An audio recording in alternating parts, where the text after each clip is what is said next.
Assalamualaikum warahmatullahi wabarakatuh. Selamat datang di channel Jayanto Studio, tempat di mana kita bersama-sama mendalami keindahan dan kedalaman makna Al-Quran. Pada kesempatan kali ini, kita akan mengupas tafsir surat Al-Baqarah ayat ke-26 sampai dengan ayat ke-29 berdasarkan penjelasan dari tafsir monumental Ibnu Katsir.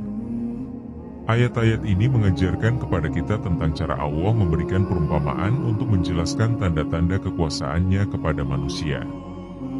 Allah tidak segan-segan menggunakan perumpamaan yang sederhana, bahkan dengan hal-hal kecil seperti seekor nyamuk, untuk menunjukkan pelajaran mendalam kepada manusia. Perumpamaan ini menggambarkan hikmah ilahi yang seringkali hanya dapat dipahami oleh orang-orang yang beriman. Di dalam ayat-ayat ini juga, Allah menjelaskan sifat manusia yang seringkali terbagi menjadi dua, yaitu mereka yang mau menerima kebenaran dan mereka yang tetap keras hati menolaknya. Allah menegaskan bahwa hanya orang-orang yang mengikuti petunjuknya yang akan mendapatkan rahmat dan keberkahan, sedangkan mereka yang menolak akan menghadapi akibat buruk di dunia maupun akhirat. Lebih dari itu, pada ayat-ayat ini Allah menunjukkan keagungannya sebagai Sang Pencipta. Ialah yang menciptakan segala sesuatu, baik di langit maupun di bumi. Allah menciptakan manusia dari tanah, lalu menjadikannya khalifah di muka bumi. Ini adalah bukti nyata kekuasaan Allah yang tidak terbatas dan pengingat bagi kita tentang tanggung jawab besar yang kita emban sebagai manusia. Tafsir dari Ibnu Katsir memberikan penjelasan mendalam tentang bagaimana ayat-ayat ini tidak hanya menjadi pelajaran bagi umat Islam, tetapi juga sebuah panggilan bagi seluruh manusia untuk merenungi kebesaran Allah dan memahami posisi kita sebagai makhluknya. Simak video ini hingga selesai untuk memahami lebih dalam makna ayat-ayat yang mulia ini. Semoga pembahasan ini dapat menambah ilmu, memperkuat iman, dan memotivasi kita untuk terus meningkatkan amal saleh di jalan Allah. Jangan lupa untuk mendukung channel ini dengan like, share, dan subscribe agar kita bisa terus berbagi ilmu yang bermanfaat. Selamat menyimak, dan semoga Allah memberikan kemudahan kepada kita semua dalam memahami firman-Nya. Bismillahirrahmanirrahim. Dengan menyebut nama Allah, yang Maha Pengasih, lagi Maha Penyayang.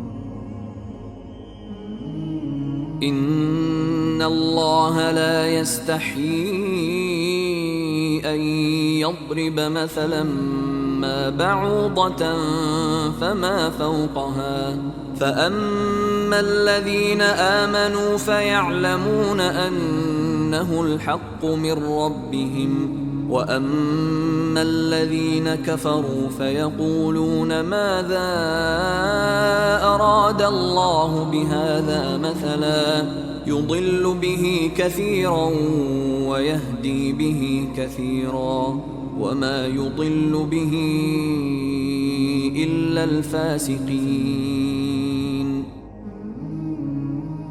Sesungguhnya Allah tidak malu membuat perumpamaan berupa nyamuk atau yang lebih rendah dari itu. Adapun orang-orang yang beriman, mereka yakin bahwa itu adalah kebenaran dari Tuhan mereka. Tetapi mereka yang kafir berkata, apa maksud Allah menjadikan ini sebagai perumpamaan? Dengan perumpamaan itu, ia menyesatkan banyak orang, dan dengan itu pula ia memberi petunjuk kepada banyak orang. Namun, tidak ada yang ia sesatkan kecuali orang-orang fasik. Sesungguhnya Allah tidak malu membuat perumpamaan berupa nyamuk atau yang lebih rendah dari itu. Ibnu Katsir menjelaskan bahwa ayat ini turun sebagai tanggapan terhadap orang-orang munafik dan kafir yang mengejek perumpamaan yang digunakan dalam Al-Quran.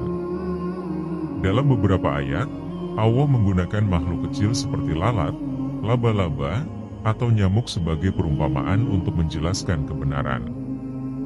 Para pembangkang ini merasa bahwa perumpamaan tersebut tidak layak dan terlalu remeh untuk dibahas oleh Allah. Allah menegaskan bahwa dia tidak merasa malu untuk menggunakan perumpamaan sekecil apapun, termasuk nyamuk atau yang lebih kecil dari itu, karena semua makhluk adalah ciptaannya. Perumpamaan ini digunakan untuk menggambarkan pelajaran atau hikmah yang besar. Makna nyamuk dalam perumpamaan. Ibnu Katsir menjelaskan bahwa nyamuk adalah makhluk yang kecil tetapi penuh dengan keajaiban. Meskipun kecil, ia memiliki struktur tubuh yang kompleks, dapat bertahan hidup, dan memiliki kemampuan untuk mencari makan. Allah menggunakan nyamuk untuk menunjukkan bahwa tidak ada makhluk yang diciptakan tanpa hikmah, dan pelajaran dapat diambil bahkan dari makhluk sekecil ini.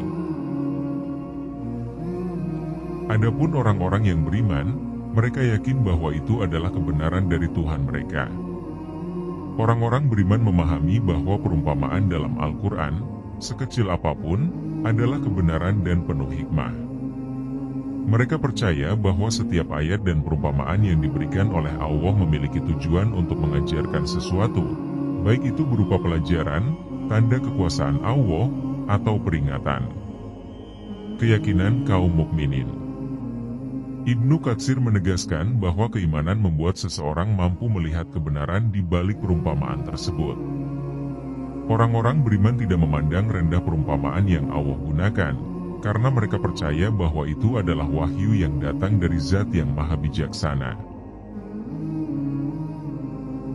Tetapi mereka yang kafir berkata, "Apa maksud Allah menjadikan ini sebagai perumpamaan?"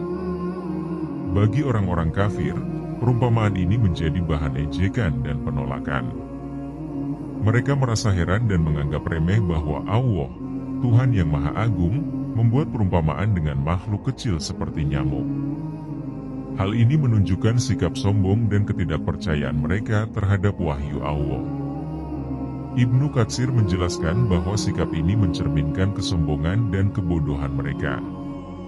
Mereka gagal memahami bahwa segala sesuatu dalam ciptaan Allah, sekecil apapun, memiliki hikmah yang besar.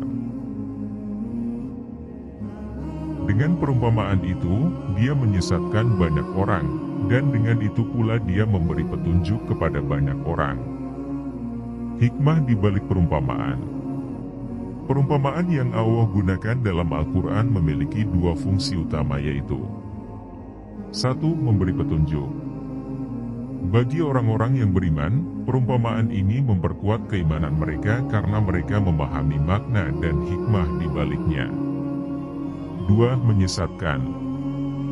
Bagi orang-orang kafir dan munafik, perumpamaan ini menjadi alasan untuk semakin menolak dan mengingkari kebenaran.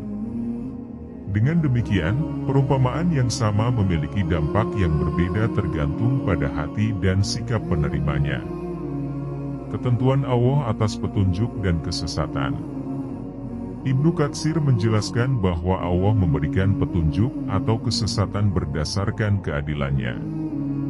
Orang-orang yang beriman dan mencari kebenaran akan diberikan petunjuk, sedangkan mereka yang menolak kebenaran dengan sombong akan dibiarkan dalam kesesatan. Namun, tidak ada yang dia sesatkan kecuali orang-orang fasik. Orang fasik adalah mereka yang keluar dari ketaatan kepada Allah dan melanggar perintahnya. Ibnu Katsir menjelaskan bahwa kefasikan mencakup segala bentuk pembangkangan, baik itu dalam keyakinan, ucapan, maupun perbuatan.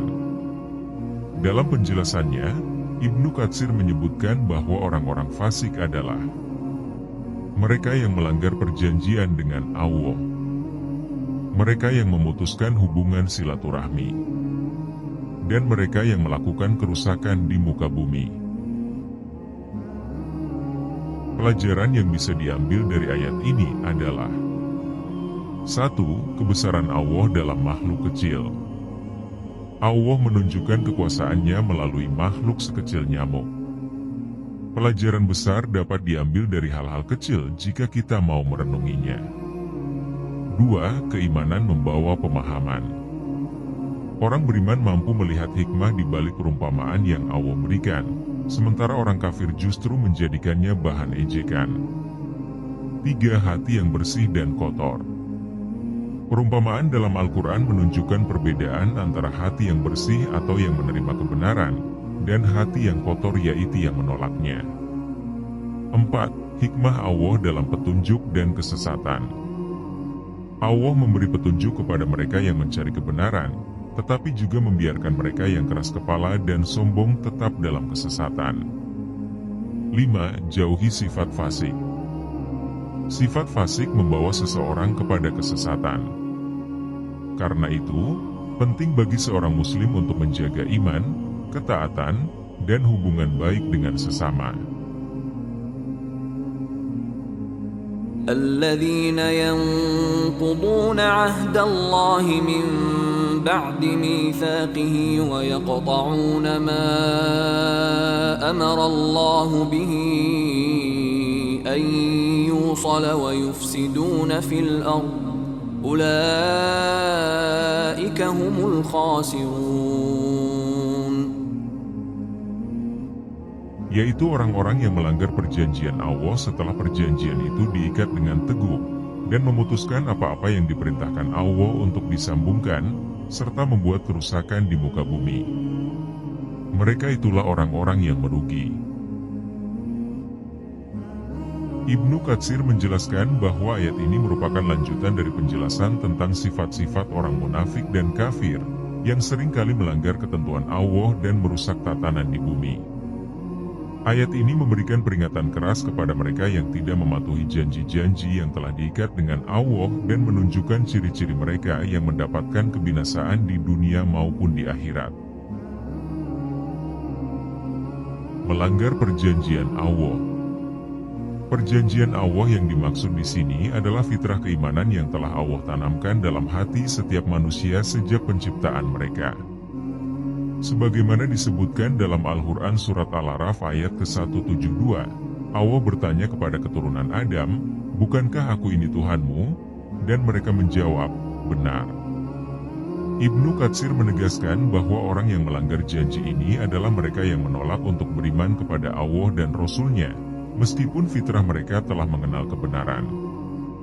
Melanggar perjanjian ini juga berarti tidak menaati syariat yang telah diturunkan, baik itu perintah untuk beribadah, berbuat baik, atau menjaga hubungan dengan sesama makhluk. Memutuskan apa-apa yang diperintahkan Allah untuk disambungkan. Menurut Ibnu Katsir, hal yang diperintahkan Allah untuk disambungkan mencakup hubungan kekerabatan yaitu silaturahmi dan hubungan manusia dengan Allah yaitu ketaatan kepadanya. Orang-orang yang disebutkan dalam ayat ini adalah mereka yang tidak hanya memutuskan hubungan dengan keluarga, tetapi juga memutus hubungan dengan Allah melalui kekufuran dan kemaksiatan. Menjaga hubungan kekerabatan sangat ditekankan dalam Islam, dan memutuskannya merupakan dosa besar. Rasulullah Shallallahu Alaihi Wasallam bersabda, "Barang siapa memutuskan silaturahmi, maka Allah akan memutuskan hubungan dengannya." Hadits riwayat Imam Bukhari dan Imam Muslim. Membuat kerusakan di muka bumi. Kerusakan yang dimaksud di sini mencakup segala bentuk pelanggaran terhadap syariat Allah Subhanahu wa Ta'ala, seperti menyebarkan fitnah, menyebarkan kekufuran, melakukan kemaksiatan, atau merusak tatanan sosial dan moral.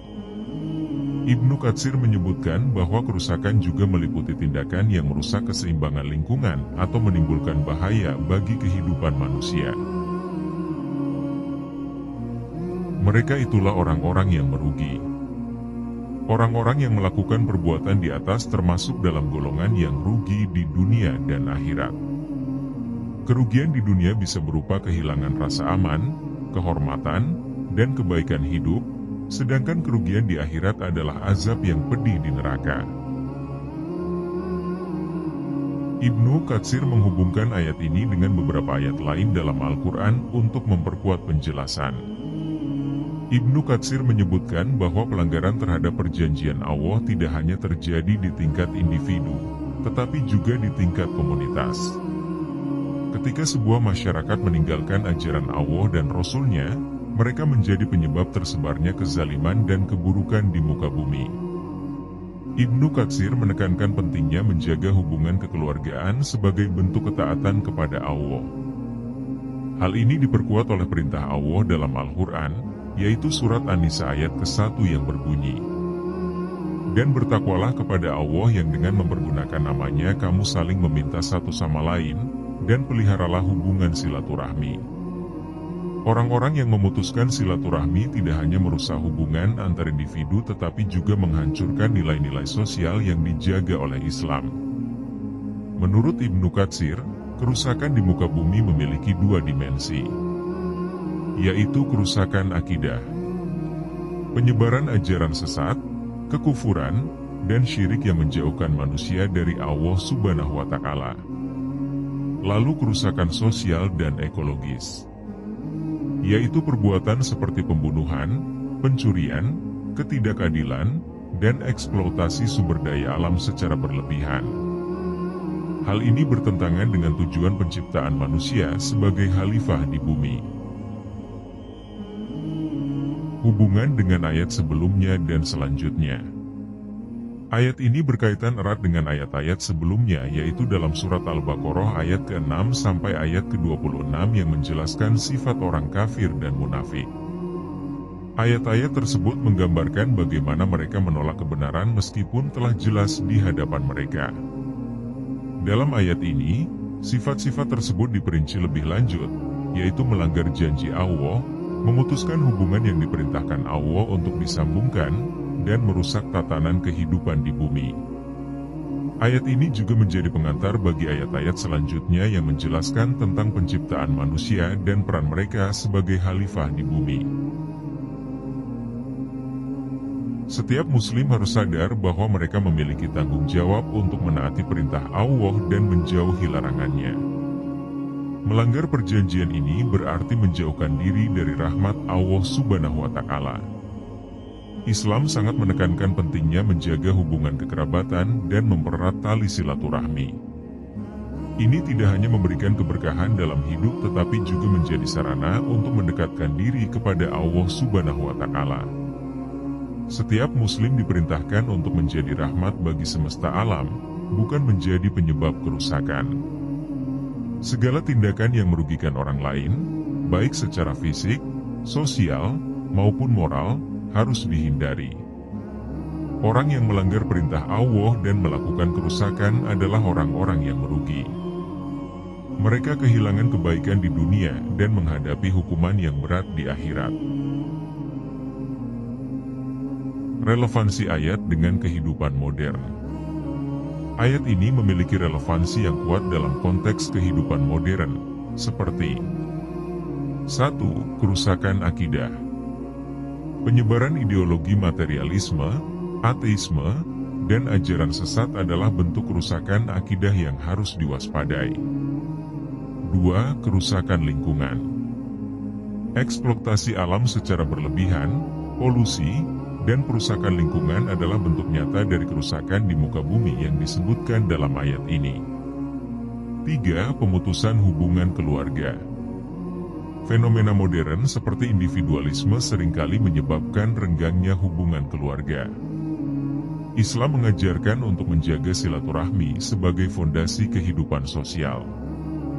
Surat Al-Baqarah ayat ke-27 memberikan peringatan tegas kepada mereka yang melanggar perjanjian Allah, memutuskan hubungan yang diperintahkannya, dan menyebarkan kerusakan di bumi. Tafsir Ibnu Katsir menyoroti pentingnya menepati janji Allah, menjaga hubungan dengan sesama, dan menjadi agen perbaikan di muka bumi.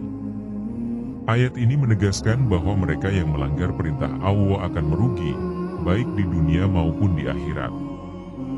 Semoga kita termasuk golongan yang senantiasa mematuhi perintah Allah, menjaga hubungan dengan sesama, dan berusaha memperbaiki kehidupan di muka bumi. كيف تكفرون بالله وكنتم أمواتا فأحياكم ثم يميتكم ثم يحييكم ثم إليه ترجعون. Bagaimana mungkin kamu kafir kepada Allah, padahal kamu tadinya mati, lalu Dia menghidupkan kamu, kemudian Dia mematikan kamu, lalu Dia menghidupkan kamu kembali, kemudian kepadanya-lah kamu dikembalikan? Dalam ayat ini, Allah mengungkapkan keajaiban penciptaan manusia dan memperingatkan mereka agar tidak ingkar terhadapnya. Ayat ini merupakan pernyataan yang penuh keheranan terhadap orang-orang yang kafir kepada Allah, padahal mereka telah menyaksikan tanda-tanda kekuasaannya yang nyata dalam proses penciptaan, kematian, dan kehidupan kembali. Bagaimana mungkin kamu kafir kepada Allah? Ibnu Katsir menafsirkan bahwa Allah mengungkapkan keheranan terhadap manusia yang memilih kufur kepadanya, padahal bukti-bukti kekuasaan dan keberadaan Allah sangat jelas. Allah yang menciptakan manusia dari tiada, memberi kehidupan, dan menentukan takdir mereka. Kekufuran mereka adalah bentuk ketidakadilan terhadap diri sendiri, karena mereka mengingkari zat yang telah memberi mereka kehidupan dan segala nikmat. Tahapan kejadian manusia. Ayat ini menjelaskan 4 tahap utama dalam kehidupan manusia yang menunjukkan kekuasaan Allah Subhanahu wa Ta'ala. Padahal kamu tadinya mati. Menurut Ibnu Katsir, keadaan ini merujuk pada kondisi manusia sebelum diciptakan. Sebelumnya, manusia adalah sesuatu yang tidak ada, sebagaimana disebutkan dalam surah Maryam. Bukankah manusia dahulu tidak ada sesuatu yang disebut-sebut? Al-Quran Surat Maryam ayat ke-67. Allah menciptakan manusia dari tanah yaitu Adam, kemudian dari air mani untuk keturunannya. Ini menunjukkan awal mula penciptaan manusia dari kondisi tanpa kehidupan. Lalu Dia menghidupkan kamu. Setelah Allah menciptakan manusia, Ia memberi mereka kehidupan di dunia ini. Kehidupan ini adalah kesempatan bagi manusia untuk beribadah kepada Allah, mengenalnya, dan mempersiapkan diri untuk kehidupan akhirat. Kemudian Dia mematikan kamu. Allah menentukan kematian bagi setiap makhluk. Ini adalah ketetapan yang pasti, sebagaimana disebutkan dalam ayat lain. Setiap yang bernyawa pasti akan merasakan mati. Al-Quran Surat Ali Imran ayat ke-185. Maut adalah transisi menuju kehidupan yang lebih kekal, yaitu kehidupan akhirat. Lalu Dia menghidupkan kamu kembali. Allah akan membangkitkan semua manusia pada hari kiamat untuk dihisab atau diperhitungkan amalannya. Ibnu Katsir menegaskan bahwa kebangkitan ini adalah bukti nyata kekuasaan Allah yang mampu menghidupkan kembali sesuatu yang telah mati, sebagaimana Dia menciptakan manusia pertama kali. Kemudian kepadanyalah kamu dikembalikan. Akhir dari perjalanan manusia adalah kembali kepada Allah, yang berarti menerima balasan atas perbuatannya di dunia. Ini mengingatkan manusia bahwa kehidupan dunia hanyalah sementara, sedangkan kehidupan akhirat adalah tempat yang abadi. Bukti kekuasaan Allah Subhanahu wa Ta'ala. Ibnu Katsir menegaskan bahwa ayat ini merupakan salah satu bukti keesaan dan kekuasaan Allah dalam menciptakan, mematikan, dan menghidupkan kembali. Allah menciptakan manusia pertama kali tanpa contoh sebelumnya, dan Dia mampu membangkitkan kembali mereka dari kematian. Penciptaan manusia dari tanah dan air mani, proses kehidupan, dan akhirnya kematian adalah tanda-tanda nyata yang seharusnya membuat manusia tunduk kepada Allah Subhanahu wa Ta'ala. Kekufuran adalah ketidaklogisan. Ibnu Katsir menyoroti bahwa kekufuran kepada Allah adalah sesuatu yang tidak logis, mengingat manusia telah menyaksikan tanda-tanda keberadaan dan kekuasaannya. Kehidupan manusia sendiri adalah bukti nyata yang menunjukkan bahwa ada pencipta yang maha kuasa. Menolak keberadaan Allah sama saja dengan menutup mata terhadap kenyataan yang ada di depan mata. Penegasan tentang kebangkitan. Ibnu Katsir juga menekankan bahwa ayat ini mengingatkan manusia akan kepastian kebangkitan setelah mati. Kebangkitan adalah janji Allah yang pasti terjadi, sebagaimana penciptaan manusia pertama kali. Orang-orang yang menyangkal kebangkitan sebenarnya telah menyangkal kekuasaan Allah, yang mampu menciptakan manusia dari ketiadaan. Tafsir Ibnu Katsir tentang surat Al-Baqarah ayat ke-28 menegaskan keheranan Allah terhadap kekufuran manusia, mengingat bukti-bukti keberadaan dan kekuasaannya sangat jelas. Ayat ini mengajarkan bahwa kehidupan manusia adalah perjalanan yang terdiri dari 4 tahap, yaitu ketiadaan, hidup di dunia, kematian, dan kebangkitan di akhirat. Manusia seharusnya mengambil pelajaran dari proses ini dan menyadari bahwa kehidupan dunia hanyalah sementara, sementara kehidupan akhirat adalah tujuan yang sebenarnya. Oleh karena itu, ayat ini mengingatkan manusia untuk beriman kepada Allah Subhanahu wa Ta'ala, mempersiapkan diri untuk akhirat, dan tunduk kepada Zat yang Maha Kuasa yang menciptakan mereka dari ketiadaan. Kekufuran adalah bentuk ketidakadilan terhadap diri sendiri, karena manusia mengingkari Zat yang telah memberi mereka kehidupan dan segala nikmat. Ayat ini juga menjadi pengingat bahwa kebangkitan setelah kematian adalah suatu kepastian, sebagaimana Allah telah menciptakan manusia pertama kali. هو الذي خلق لكم ما في الأرض جميعا ثم استوى إلى السماء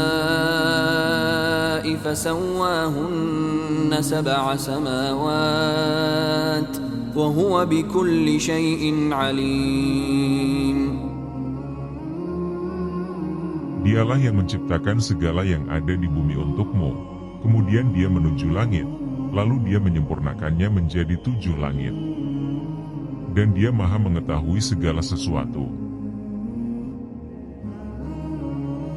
Allah menciptakan segala sesuatu di bumi untuk manusia.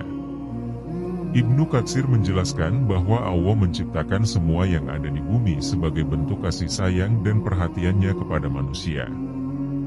Hal ini mencakup segala sesuatu seperti makanan, minuman, hewan, tumbuhan, air, dan segala keperluan yang mendukung kehidupan manusia. Makna lakum yang berarti untukmu menegaskan bahwa segala sesuatu di bumi ditujukan sebagai nikmat bagi manusia. Nikmat ini mencakup kebutuhan primer, seperti makanan dan minuman, kemudahan kehidupan, sumber daya alam, seperti logam, kayu, dan bahan bakar, keindahan, seperti pemandangan, bunga, dan ciptaan lain yang menyenangkan hati manusia. Allah menuju langit dan menyempurnakannya. Frasa ini berarti Allah menuju ke langit setelah menyelesaikan penciptaan bumi. Ibnu Katsir menjelaskan bahwa makna istawa di sini adalah Allah dengan kebijaksanaannya menetapkan kehendak untuk menciptakan langit. Kemudian Allah menyempurnakan penciptaan langit menjadi 7 lapisan yang teratur. 7 langit merujuk pada 7 lapisan langit yang diciptakan Allah Subhanahu wa Ta'ala secara sempurna. Masing-masing lapisan memiliki fungsi tertentu, sebagaimana disebutkan dalam ayat-ayat lain di Al-Quran. Allah menyempurnakan penciptaan langit dengan struktur yang kokoh dan sempurna, tanpa cacat atau kekurangan. Hubungan antara langit dan bumi. Ibnu Katsir menegaskan bahwa penciptaan bumi dan langit adalah bukti nyata dari kekuasaan Allah Subhanahu wa Ta'ala. Langit dan bumi saling berhubungan, di mana Allah menciptakan keduanya sebagai bagian dari satu kesatuan alam semesta yang teratur. Langit memiliki fungsi sebagai atap yang melindungi bumi. Allah menghiasi langit dengan bintang-bintang yang menjadi petunjuk di malam hari dan menjaga manusia dari gangguan makhluk jahat. Allah Maha mengetahui segala sesuatu. Frasa ini menegaskan bahwa Allah memiliki ilmu yang mencakup segala sesuatu, baik yang tampak maupun yang tersembunyi. Ilmu Allah mencakup penciptaan. Allah mengetahui detail terkecil dari ciptaannya. Ilmu Allah mencakup hikmah. Segala sesuatu yang diciptakan memiliki hikmah dan tujuan tertentu yang hanya diketahui oleh Allah Subhanahu wa Ta'ala. Dengan ilmunya yang sempurna, Allah menciptakan bumi, langit, dan segala isinya dengan keteraturan yang luar biasa. Hal ini menunjukkan keagungannya sebagai Sang Pencipta. Pendalaman tafsir penciptaan bumi dan langit. Ibnu Katsir menekankan bahwa penciptaan bumi adalah bukti kasih sayang Allah kepada manusia. Segala sesuatu di bumi disediakan untuk dimanfaatkan, namun manusia tetap diingatkan agar tidak menyalahgunakan nikmat tersebut. Allah memberi manusia kebebasan untuk memanfaatkan bumi, tetapi harus sesuai dengan petunjuknya. Menjaga keseimbangan bumi adalah bentuk syukur kepada Allah atas nikmatnya. Langit diciptakan dengan 7 lapisan sebagai tanda kebesaran Allah Subhanahu wa Ta'ala. Dalam berbagai ayat Al-Quran, langit disebut sebagai ciptaan yang besar dan kokoh.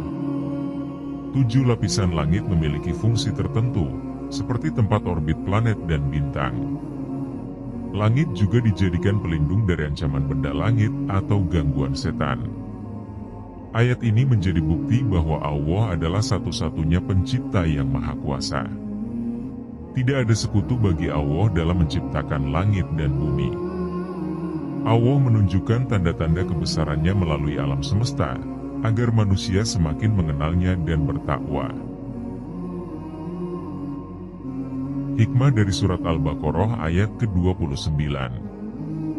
1. Allah adalah pencipta yang maha pemurah.